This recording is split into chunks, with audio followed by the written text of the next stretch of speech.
നമസ്കാരം. Raf talk ഫുട്ബോളിലേക്ക് അവർക്കും സ്വാഗതം.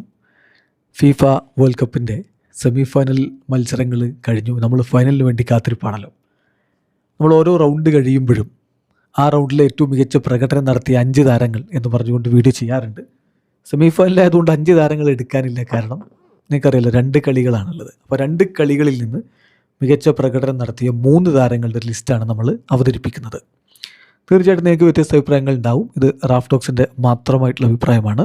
നിങ്ങളുടെ അഭിപ്രായങ്ങൾ നമ്മുടെ കമൻറ്റ് ബോക്സ് രേഖപ്പെടുത്തുകയും ചെയ്യാം. ഒരു പ്ലെയേഴ്സ് പവർ റാങ്കിങ് പോലെ സെമി ഫൈനലിലെ മികച്ച പ്രകടനം നടത്തിയ 3 താരങ്ങൾ. 3-ാം സ്ഥാനത്ത് ലൗറ്ററോ മാർട്ടിനസ് ആണ്.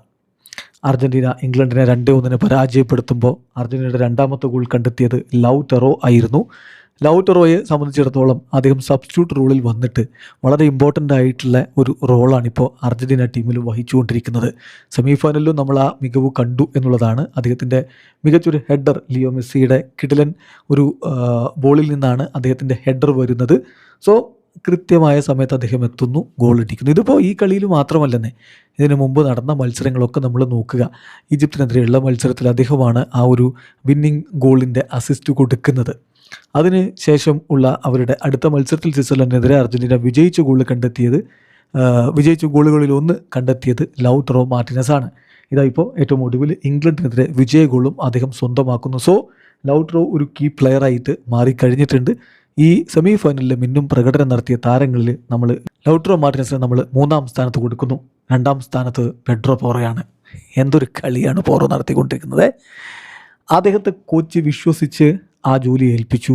അദ്ദേഹം ആ ജോലി അതിമനോഹരമായിട്ട് ചെയ്തുകൊണ്ടിരിക്കുന്നു. ഫ്രാൻസ് വേഴ്സസ് സ്പെയിൻ മത്സരത്തിൽ 58-ാമത്തെ മിനിറ്റിൽ പോറോയുടെ ഗോൾ വരുന്നു എന്ന് പറഞ്ഞാൽ അത് ഒൽമോയും അദ്ദേഹവും തമ്മിൽ നടത്തിയിട്ടുള്ള ഒരു 1-to-1 ടച്ചിലുള്ളൊരു ഫുട്ബോളായിരുന്നു. ഒൽമോയുടെ വളരെ ക്ലവറായിട്ടുള്ളൊരു പാസ് മുന്നോട്ട് കയറിയിട്ട് പോറോ ഫിനിഷ് ചെയ്യുന്നു. വേൾഡ് കപ്പിൽ ഇപ്പം നോക്കൗട്ട് സ്റ്റേജിൽ 2 ഗോളുകളായി കഴിഞ്ഞു പെഡ്രോ പോറോക്ക്. അതിന് മുമ്പ് സ്പെയിന് വേണ്ടി 19 കളി കളിച്ചിട്ട് 1 ഗോൾ പോലും അടിച്ചിട്ടുണ്ടായിരുന്നില്ല. ബിഗ് സ്റ്റേജിൽ മിന്നിക്കത്തുക ചില ആളുകൾ അങ്ങനെയാണ്, അവിടെ അവർ അവതരിക്കും. അതാണ് പോറോയുടെ കാര്യത്തിൽ സംഭവിച്ചത്. വലത് വിങ് ബാക്ക് പൊസിഷനിൽ അദ്ദേഹം ഇപ്പോൾ നടത്തിക്കൊണ്ടിരിക്കുന്ന പ്രകടനം കണ്ടിട്ട് ചില സ്പാനിഷ് മീഡിയാസൊക്കെ അദ്ദേഹത്തെ ബ്രസീലിയൻ ഇതിഹാസം കഫുവിനോട് വരെ ഉപമിക്കുന്നുണ്ട്. അത് ഇത്തിരി എക്സാജറേഷൻ അല്ലേ എന്നുള്ളത് മറ്റൊരു ചോദ്യമാണ്. എന്നാൽ പോലും ഈ വേൾഡ് കപ്പിൽ അദ്ദേഹം ഉണ്ടാക്കുന്ന ഇമ്പാക്റ്റ് നമുക്ക് കണ്ടിൽ നിന്നെടുക്കാൻ പറ്റില്ല.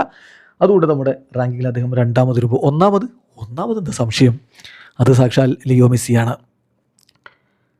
തീർച്ചയായിട്ടും ഇംഗ്ലണ്ടിനെ അർജൻറ്റീന പരാജയപ്പെടുത്തുമ്പോൾ മെസ്സിയാണ് 2ാം പകുതിയിൽ അർജൻറ്റീന പുറകിൽ പോയതിന് ശേഷം പിന്നീട് അവരുടെ അറ്റാക്ക് സ്വയം ഏറ്റെടുത്തങ്ങ് നയിച്ചത്. അദ്ദേഹത്തെ ഗോളടിപ്പിക്കാതെ പൂട്ടാനുള്ള ശ്രമങ്ങളൊക്കെ ടുഷിൽ നടത്തിയിരുന്നു. അതിനുള്ള കാര്യങ്ങളൊക്കെ ഒരുക്കിയിരുന്നു. പക്ഷേ ഗോളടിക്കണ്ട, അസിസ്റ്റ് കൊടുക്കാമല്ലോ, അതിന് പ്രശ്നമില്ലല്ലോ. 2 കിടിലൻ അസിസ്റ്റുകൾ മെസ്സിയുടെ വക. യെസ്, മെസ്സി തന്നെയാണ് ഈ വേൾഡ് കപ്പിൽ അർജൻറ്റീനയെ മുന്നോട്ട് കൊണ്ടുപോയിക്കൊണ്ടിരിക്കുന്നത്.